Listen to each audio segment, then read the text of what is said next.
there was a demon similar to Muzan? What if Muzan wasn't the only demon created by the Doctor? How would the story of Demon Slayer be if there were not one, but two Demon Kings? How would the Demon Slayer Corps deal with this Demon King duo? And most importantly, what would likely be the nature of their relationship? Will they collaborate or clash? In this video, we'll dive into this intriguing what-if scenario that reimagines the world of Demon Slayer. So let's begin. So in the actual timeline, Muzan Kibutsuji is the series' central antagonist, and the first demon, created over 1,000 years ago. When he was a young kid, Muzan had a strange illness that made him fragile. He seemed unlikely to overcome that disease and live, until one day, a brilliant but obsessive doctor did something that transformed Muzan's life and changed the fate of the world. The doctor not only cured Muzan, but also gave him enormous powers, which we know as demonic powers. But despite being so powerful, Muzan could not be exposed to sunlight, which made him very furious. This is why he started creating new demons to conduct experiments, in the hope that one day he would find a cure for his shortcoming of not being able to be exposed to the sun. So one might argue that Muzan isn't inherently evil, but is greedy to live forever or achieve immortality. Now imagine a world where Muzan isn't the only powerful demon. Instead, there's another Demon King, created from the same experimental process, but with a pure evil outlook and ambition. This scenario opens up endless possibilities and dynamics within the Demon Slayer universe. Here, you may ask a question. Okay, but how would this new Demon King come into existence? Well, as you know, the doctor who created Muzan was not a villain, but a medical genius, desperate to cure Muzan's terminal illness. His discovery of a rare and mysterious flower,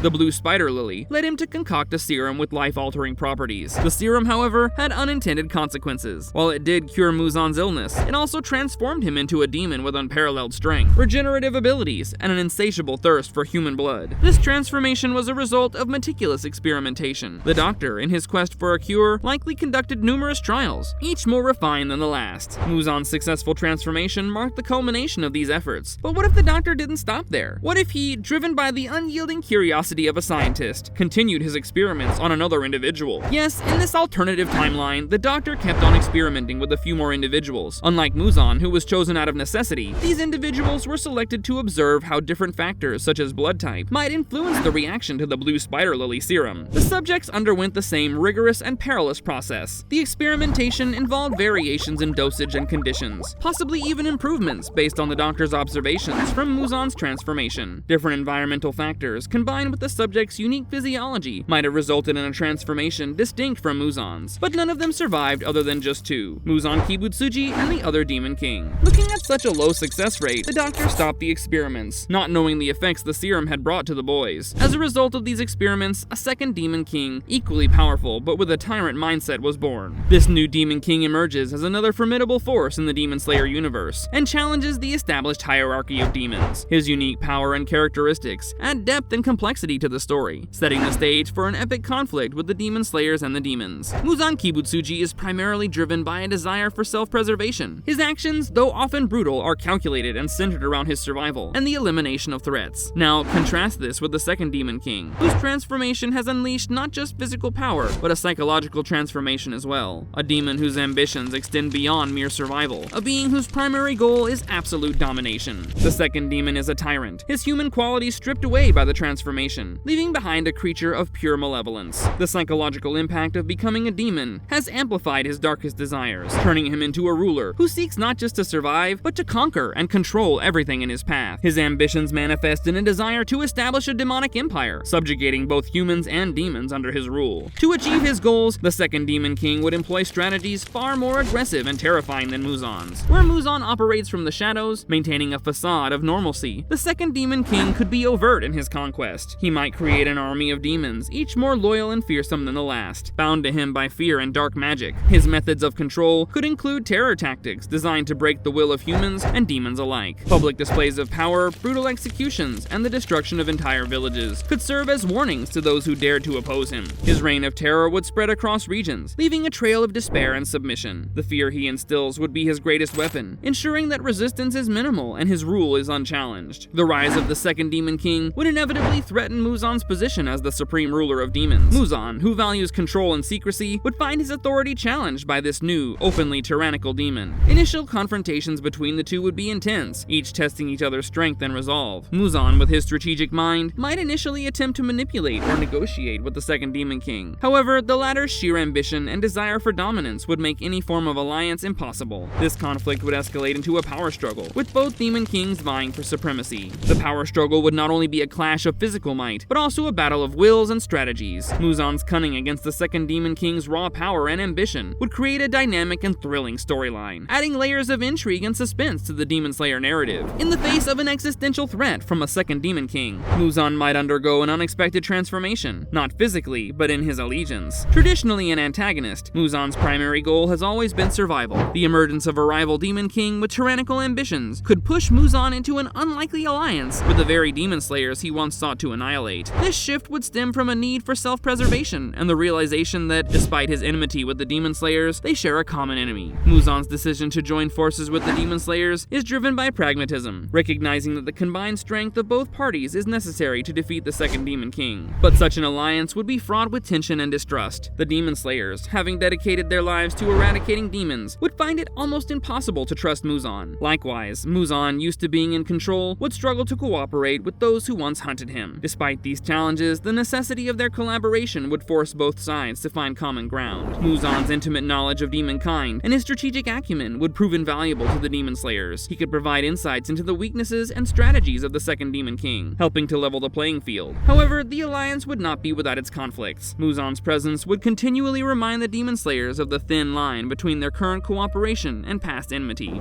Ultimately, there will be a great war against the second Demon King, each battle more intense than the last. The combined forces of Muzan and the Demon Slayers would employ a mix of brute strength, strategy, and intelligence to combat the tyrannical Demon King. They could do daring raids on the second Demon King's strongholds, dramatic rescues of captured humans, and high-stakes confrontations that test the limits of both sides. Muzan and a top-ranked Demon Slayer could team up to confront the second Demon King directly. This unlikely duo would demonstrate the strength of their combined abilities, showcasing the power of unity against a common foe. The final confrontation could involve a multi-pronged attack, with Demon Slayers and Muzan's loyal followers working in tandem to bring down the second Demon King's empire. The impact of this war on the Demon Slayer universe would be profound. It would reshape alliances, redefine the roles of heroes and villains, and alter the balance of power in the world. Characters would be pushed to their limits, forging new bonds and discovering hidden strengths in the face of overwhelming adversity. If Muzan and the Demon Slayers managed to win the war against the second Demon King, Muzan's future would be marked by an uneasy yet pivotal transformation. Despite the victory, Muzan would remain an enemy to the Demon Slayers, but their reluctant alliance would force a temporary truce. Muzan, now a reluctant hero, would have to navigate a world where his cooperation with the Demon Slayers, even if pragmatic, had shifted public perception. He would likely leverage this new status to gain some leniency or strategic advantage, potentially positioning himself as a less overt threat while quietly working on new ways to enhance his powers or eliminate weaknesses. The victory would create a fragile peace, with both sides knowing that this alliance could dissolve at any moment, leading to a tense but temporarily stable coexistence. Conversely, if they lose the war against the second Demon King, Muzan's fate would be drastically different. The second Demon King's dominance would see Muzan dethroned and stripped of his powers and influence. This tyrannical new ruler would likely seek to either imprison or destroy Muzan to eliminate any potential threats to his rule. Muzan, in a desperate bid for survival, might go into hiding, plotting a return to power or seeking a new means to overthrow the second Demon King. His existence would become one of constant fear and scheming, as he would need to evade the second Demon King's loyal forces while trying to find allies or new strategies to reclaim his lost supremacy. This scenario would plunge the demon world into deeper chaos, with Muzan possibly emerging as an underground resistance fighter, a far cry from his former position of dominance. By the way, if there was a second Demon King, would you have supported him or Muzan? Do let me know in the comments, and I'll see you in the next video. Bye!